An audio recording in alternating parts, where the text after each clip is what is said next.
തകർന്ന റോഡിൽ ഉപജീവന മാർഗമായ ചട്ടിയെറിഞ്ഞ് വേറിട്ട ജനരോഷം. കുമരനെല്ലൂർ കുംഭാര ഉന്നതിയിലെ നാട്ടുകാരാണ് മൺചട്ടിയെറിഞ്ഞ് പ്രതിഷേധിച്ചത്. തൃശൂർ ജില്ലയിൽ വടക്കാഞ്ചേരി നഗരസഭയിലെ ഒന്നാംകല്ല് ഡിവിഷനിലെ കുമരനെല്ലൂർ കുംഭാര ഉന്നതിയിലെ തകർന്ന റോഡ് പുനർനിർമ്മാണം വൈകുന്നതിനെതിരെയാണ് പ്രദേശവാസികൾ ശക്തമായ പ്രതിഷേധവുമായി രംഗത്തെത്തിയത്. ഒരു വർഷത്തോളമായി തകർന്നു കിടക്കുന്ന റോഡിലൂടെ യാത്ര ചെയ്യുന്നത് നാട്ടുകാർക്കും വിദ്യാർത്ഥികൾക്കും തൊഴിലാളികൾക്കും വലിയ ബുദ്ധിമുട്ടായി മാറിയിരിക്കുകയാണ്. മഴക്കാലത്ത് റോഡിലെ മണ്ണും കല്ലും കുത്തിയൊലിച്ച് ചെളിക്കുളമായി മാറുന്നതും അപകട സാധ്യത വർദ്ധിക്കുന്നതും പ്രദേശവാസികളുടെ ദുരിതം ഇരട്ടിയാക്കുന്നു.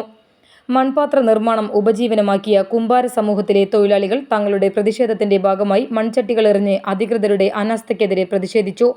അടിസ്ഥാന സൗകര്യമായ റോഡ് പോലും ലഭിക്കാത്ത അവസ്ഥയിൽ കഴിയുന്ന ജനങ്ങളുടെ വേദന അധികൃതർ മനസ്സിലാക്കണമെന്ന് പ്രതിഷേധക്കാർ ആവശ്യപ്പെട്ടു.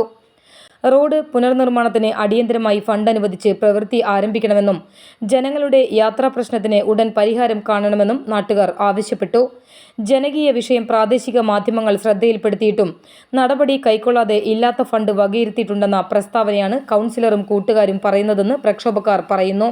കോൺഗ്രസിന്റെയും BJPയുടെയും ജനകീയ പ്രക്ഷോഭങ്ങൾ ഇവിടെ ആരംഭിച്ചിട്ടുണ്ട്. ഇതിന്റെ സൂചനയെന്നോണം റോഡിൽ വാഴനട്ടും ചട്ടിയെറിഞ്ഞും നാട്ടുകാർ പ്രതിഷേധിച്ചു. BJP പ്രവർത്തകനായ ഉണ്ണികൃഷ്ണൻ റോഡിൽ ശയന പ്രദക്ഷിണം നടത്തി. BJP area president Reena Santhosh, ഭാരവാഹികളായ ബിന്ദു മനോജ്, അരുൺ ദാസ്, ശ്രീരാമകൃഷ്ണൻ, ഗോപിക മനോജ് എന്നിവർ പങ്കെടുത്തു. പ്രതിഷേധ സമരത്തിൽ മിനി ടീച്ചർ മുഖ്യപ്രഭാഷണം നടത്തി. പ്രദേശവാസികളായ രാജേഷ്, നബീസ, സജിത ഹരിദാസ്, രാജി, കുഞ്ഞമ്മ, കുഞ്ഞില എന്നിവർ പ്രതിഷേധത്തിൽ പങ്കെടുത്തു. കിടക്കുന്ന ഡിവിഷനും ഷെയർ ചെയ്യുന്ന ഈ റോട്ടിൽ അവരെ രണ്ടുപേരെയും പിടിവലി കാരണം കൊണ്ടാണ് നമ്മുടെ റോഡ് ഈ ശോചനീയാവസ്ഥയിൽ നിൽക്കുന്നത്. ഒരുപാട് കുട്ടികളും രോഗികളുമായിട്ടുള്ള ആൾക്കാർ ഈ പരിസരത്തുണ്ട്. നാളെ നമ്മൾ പ്രതിഷേധിക്കാൻ പോകുന്നത് നമ്മുടെ ശരീരം കൊണ്ടായിരിക്കും. കാരണം ഇതിനൊരു പരിഹാരം ഉണ്ടായേ പറ്റൂ. വയസ്സായിട്ടുള്ള അമ്മമാരെ ആശുപത്രിയിൽ കൊണ്ടുപോകാനായിട്ട് നമുക്ക് സംവിധാനം ഉണ്ടായേ പറ്റൂ. കുട്ടികൾക്ക് സ്കൂളിൽ പോകാനായിട്ട് സംവിധാനം ഉണ്ടായി. അവരെ കൊണ്ടുപോകാനുള്ള ഓട്ടോറിക്ഷകൾ കൂടെ വരാൻ തയ്യാറാവുന്നില്ല. താഴ്ത്തു പോയിട്ട് കയറേണ്ട അവസ്ഥ. നേരത്തെ അമ്മ പറഞ്ഞത് അവർ മേലേമ്പാട് വഴിക്ക് വണ്ടി വരേണ്ടി വന്നു എന്നുള്ളതാണ്. അപ്പോൾ ഇതിനൊക്കെ പരിഹാരം നമുക്ക് ഈ റോഡ് ശരിയാവലാണ്. ഈ റോഡ് ശരിയാവുന്നത് വരെ ശക്തമായിട്ടുള്ള സമരപരിപാടികളായിട്ട് നമ്മൾ മുമ്പിലേക്ക് പോകും.